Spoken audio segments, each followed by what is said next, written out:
नमस्कार साथियों, मैं राकेश वर्मा आप सभी का स्वागत करता हूं आपके अपने परिवार एसएन गुरुकुल पर। साथियों, बिहार में पूर्व में जो शिक्षा विभाग के एसीएस रहे के पाठक साहब, उनके कार्यशैली से आप भली-भाँति अवगत हैं। किस प्रकार से उनका हाव-भाव था, कार्यशैली था, किस प्रकार से वो पूरे भौकाल दिखा कर के शिक्षक-शिक्षिकाओं, अधीनस्थ अधिकारी-पदाधिकारियों, छात्र-छात्राओं, उनके अभिभावकों को खौफ में रखा करते थे। जब वे विद्यालय निरीक्षण पर निकलते थे, तो किस प्रकार उनके साथ उस क्षेत्र के DM, SDM, DO, DPO, BO, कई पुलिस कांस्टेबल, कोई छाता लिए हुए है, कोई उनका खाता बही पकड़े हुए है, आगे-पीछे, आस-पड़ोस में एसीएस के पाठक के साथ दर्जनों लोग हुआ करते थे। कई-कई गाड़ियाँ उनके साथ होती थी जब वे निरीक्षण के लिए निकलते थे और वे सेलेक्टेड विद्यालयों में जाते थे। मेन रोड से सटे हुए किसी अच्छे विद्यालय में, जहाँ पे सब चीज़ अच्छा हो, जो दिखा सके कि उनके आने के बाद किस प्रकार से भौतिक सुविधाएँ सुदृढ़ हुए हैं, किस प्रकार से शिक्षा में सुधार हुए हैं, उन विद्यालयों में जाते थे।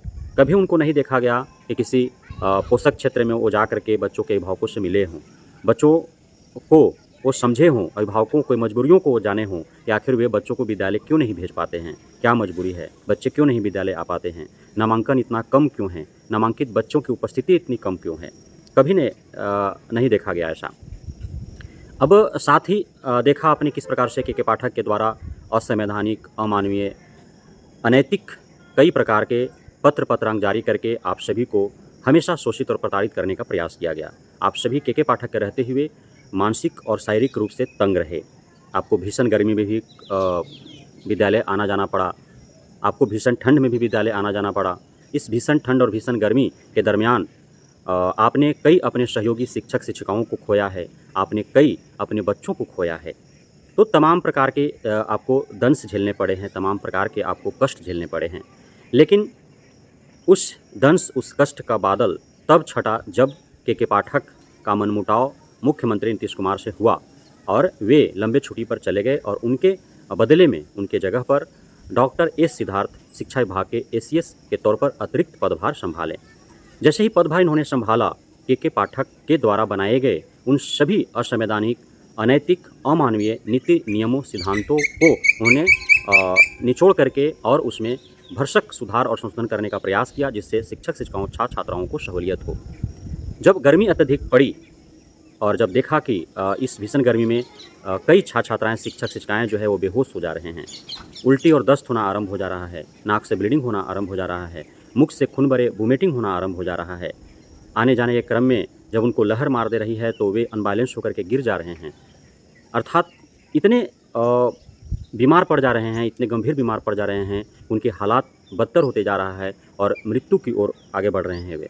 तो इन सारे चीज़ों को देखते हुए उन्होंने पुनः विद्यालय जो है लगभग हफ़्ता 10 दिन के लिए बंद कर दिया और लगातार लगभग जो है 2 हफ़्ता के लिए विद्यालय बंद रहे।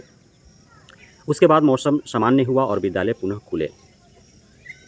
डॉक्टर एस सिद्धार्थ भी निरीक्षण के लिए जा रहे हैं और वे विद्यालयों के साथ-साथ उस विद्यालय में पढ़ने वाले जिन क्षेत्रों से बच्चे आते हैं, वहाँ भी वे जा रहे हैं।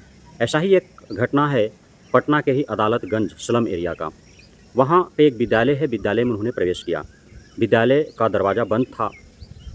अब दरवाज़ा पर जा कर के उन्होंने जो है एक महिला को उन्होंने दरवाज़ा खुलवाने हेतु आह्वान किया। महिला ने मैडम को बुला करके दरवाज़ा खुलवाती है, दरवाज़ा के अंदर घुसते हैं। पूछा जाता है एसीएस सिद्धार्थ के द्वारा कि आखिर दरवाज़ा बंद क्यों पड़े हैं, बच्चे हैं कहाँ? तो कहा जाता है कि बच्चे जो है अनर्गल, अनावश्यक वे विद्यालय संचालित अवधि में बाहर निकल जाते हैं घूमने के लिए। इस वजह से जो है दरवाज़ा बंद है, अंदर क्लासेस चल रहे हैं। अंदर प्रवेश करते हैं, मैडम पढ़ाते रहती हैं और वहाँ पे बच्चों की उपस्थिति देख करके वे थोड़ा हैरान होते हैं कि आखिर इतना कम बच्चा क्यों है। वहाँ विद्यालय में पूछा जाता है मैडम से, तो उनके पास जवाब नहीं होता है कि अभिभावक जो है वो भेजते ही नहीं है, बच्चे आ ही नहीं रहे। काफ़ी प्रयास किया गया। कुछ बच्चों को वहाँ ड्रेस में नहीं देखे गए, उस पर उन्होंने सवाल दागे। बहुत ऐसे बच्चे थे जो गांजी और बंडी पहन करके विद्यालय चले गए थे, तो उनसे पूछा गया, बच्चों से ही खुद उन्होंने पूछा कि आखिर आपने कपड़ा फुल क्यों नहीं पहना, ड्रेस क्यों नहीं पहना? तो बच्चों ने कहा सर गर्मी लगता है इसलिए नहीं पहने हैं। किसी बच्चे के पास ड्रेस नहीं था इसलिए वो नहीं पहना है। तो उपस्थिति बेहद कम था। उसको देखते हुए वे पास के ही स्लम एरिया में गए। झोपड़ी-उपड़ी में जा कर के वहाँ के माता-पिता से मिले, बच्चों से ही मिले। कई बच्चों को उन्होंने देखा कि वे खेल कूद रहे हैं, ऐसे ही फालतू के वे समय व्यतीत कर रहे हैं। बच्चों से ही उन्होंने पूछा, उनके माता-पिता से पूछा और माता-पिता हों या बच्चों हों, बेहद ही सरल स्वभाव से उन्होंने बात की। बहुत ही व्यावहारिक तौर पर उन्होंने बात किया। बच्चों से उन्होंने आप ही बोल करके बात किया, आप बच्चा आप विद्यालय क्यों नहीं गए? तो वो बच्चों ने बोला कि घर में काम था। माता-पिता को वहीं पे उन्होंने समझाया, ये गलत बात है।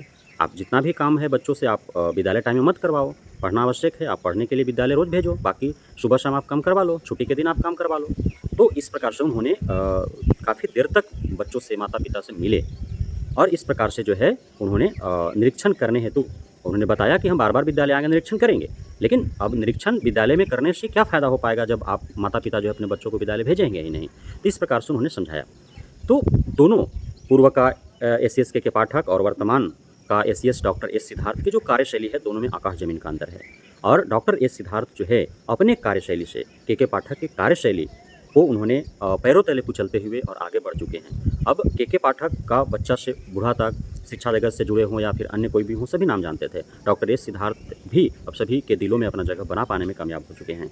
इनका कार्यशैली जो है इससे काफ़ी खुश हैं और सभी का यह दिलचस्पी है कि डॉक्टर एस सिद्धार्थ यदि 1 वर्ष भी निरंतर इसी प्रकार से कार्य करते रहें, यदि शिक्षा विभाग का एसएस के तौर पर वो पदभार संभालते रहें, तो ज़रूर शिक्षा में सुधार होगा और यही शिक्षा में सुधार करने का एक बेहतर तरीका है।